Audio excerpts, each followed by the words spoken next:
Je donnerai la parole au cinéaste Thierry Michel, un des co-auteurs du film que vous avez vu, auteur de plus de 25 films dont plus de la moitié ont été réalisés au Congo et dont un grand nombre aussi portent sur des situations liées aux droits de l'homme.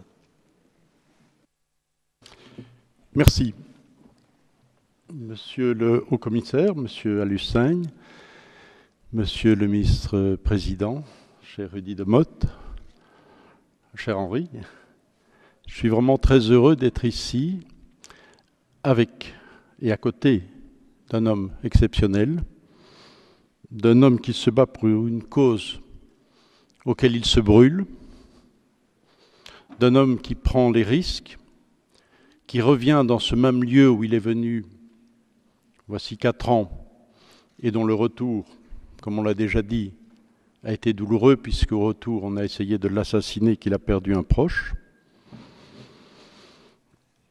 Je suis très heureux que la parole puisse aujourd'hui se libérer parce que l'on dit toujours que le silence tue une deuxième fois. Mais la parole tue aussi. Floribert Chebeya, quand même un illustre défenseur des droits de l'homme en RDC, fondateur des organisations droits de l'homme, ayant travaillé dans la clandestinité à l'époque du feu maréchal président Mobutu, est venu aussi parler régulièrement dans cette enceinte. Ça n'a pas empêché qu'il soit étouffé par des sacs en plastique dans le bureau du général en chef de la police congolaise. Depuis 2006, 10 collègues journalistes ont été assassinés. 2 faisaient partie de Radio Okapi. Quelque part, ils étaient de la grande famille des Nations Unies. Ils avaient eu le malheur de s'intéresser aux auteurs de ces crimes qu'on dénonce aujourd'hui. Cela pose une question. Je suis au Congo depuis 25 ans. Colette Brackman, avec qui nous avons fait le film depuis 35 ans, nous avons l'impression d'un carrousel, que l'histoire retourne toujours au même point, qu'aujourd'hui on recommence, comme dans les années 90, les mêmes erreurs historiques qui ont mené à ces 20 années de conflits, de grèves, de massacres, de viols.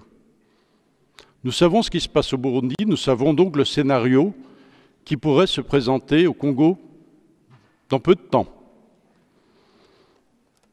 Il y a 20 ans exactement avait lieu le massacre fondateur de l'Emera, qui visait directement le docteur, en tout cas ses patients, son personnel médical. Il a échappé par miracle une première fois à la mort. 20 ans, dont j'espère avec lui qu'on pourra fêter, enfin quand on dit fêter, je veux dire célébrer avec honneur cet anniversaire morbide, et qu'il y aura en effet une plaque commémorative, puisque les morts n'existent pas au Congo. Depuis 16 ans, les Nations Unies sont au Congo. Un budget de combien?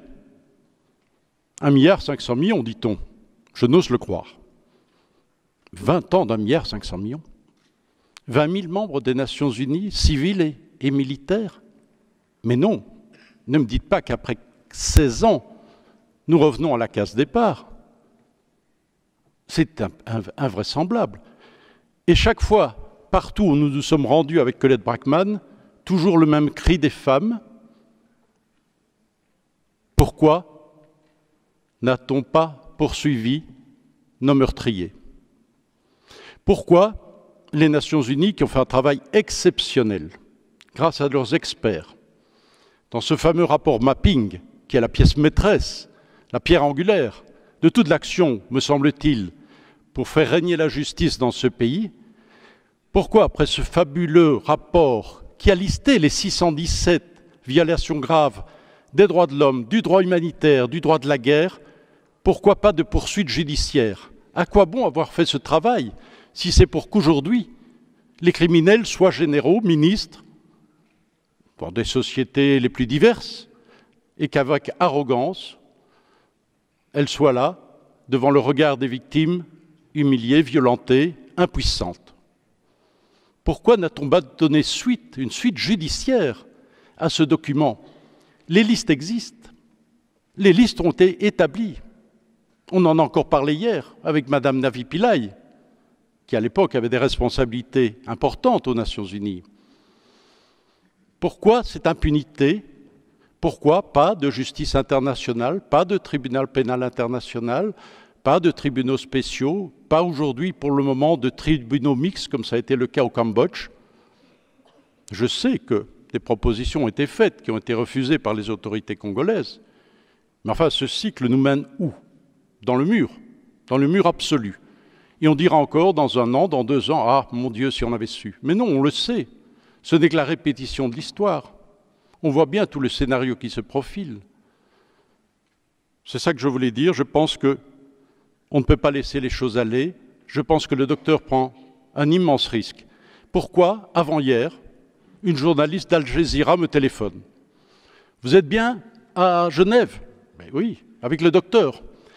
Les militaires, elle est en poste à Kinshasa, les militaires me font part de leur grogne, de leur énervement, de leur colère. Ils n'ont jamais approuvé que ce film initialement interdit soit finalement autorisé à être diffusé en RDC, et ils sont mécontents de la campagne que vous êtes en train d'opérer au niveau international. Oui, mais le docteur, dans quelques jours, il sera rentré à Bukavu. Alors heureusement, et merci monsieur le haut-commissaire, d'apporter cette protection au docteur, parce que je pense qu'il est réellement, très réellement en danger, comme l'ont été ces journalistes, comme l'a été Floribert Chebeya, et comme le sont beaucoup d'autres. Et je crains vraiment, et je terminerai par là, que l'année 2016 soit une année où à nouveau, le sang coule sur la terre et l'asphalte de ce pays que nous aimons tant, que le docteur aime tant, ce grand pays au centre de l'Afrique, le Congo. Je vous remercie.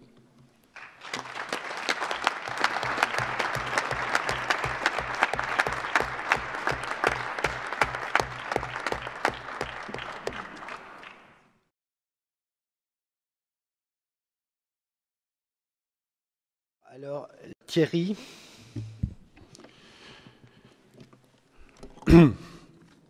Pour beaucoup de gens au Congo, le docteur est considéré comme un prophète. Il faut absolument que de prophète, il ne soit pas martyr, comme d'autres l'ont été, j'en ai parlé tout à l'heure.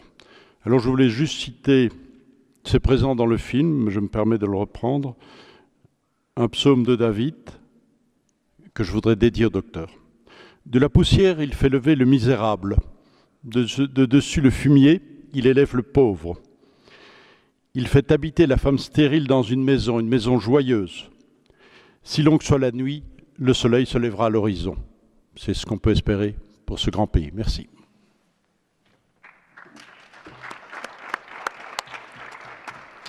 Merci Thierry.